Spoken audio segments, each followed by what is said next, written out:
And I know you were covering the Carr fire for weeks, tracking it, and it seemed like that fire would really never end. Yeah, and there was some days where that activity on that fire was just so substantial and the rate of spread was really unprecedented with how strong we saw those localized wind gusts across that region. Then, of course, just months later, the campfire occurring as well. So a tragic year in 2018 across our region with those fires. As far as what we're seeing ahead for today, fire danger is becoming elevated because of the wind and how dry it is. We'll be tracking that in a second, but for today it's also bright and hot. We also still have the threat of thunderstorms in the Sierra, although that's starting to diminish today, and we've had a very welcome change of pace on tap heading into that upcoming weekend. A live look outside right now, the Sundial Bridge in Redding.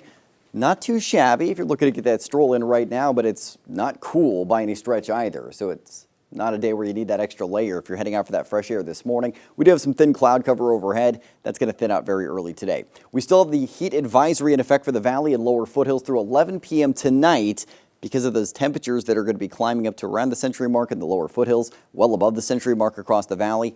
The heat advisory has been allowed to expire in Trinity County. That expired last night. Right now we're in the 70s to 80s in the valley and foothills with 50s to 60s in our mountain zones and a wind out of the east around 3 miles an hour in Chico and Orrville this morning, but kicking up out of the south this afternoon. Gusts 20 to 30 miles an hour out of the south later today.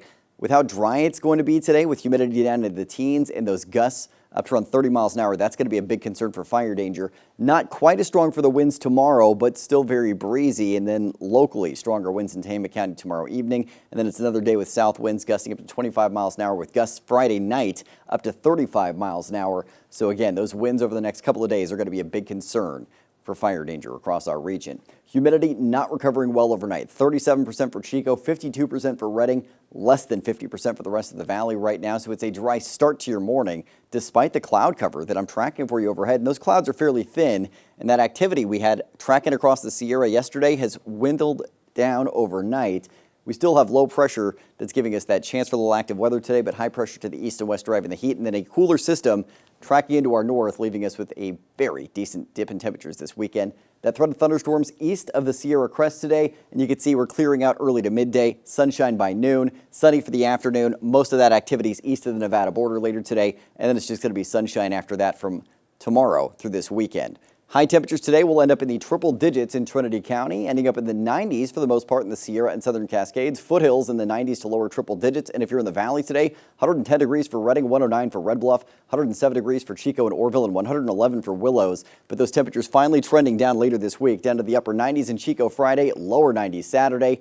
Back to the mid to upper 90s next week with lows in the 60s this weekend. Redding down to 101 Friday, 93 for the peak of the cooling Saturday with mid 60s for the weekend mornings.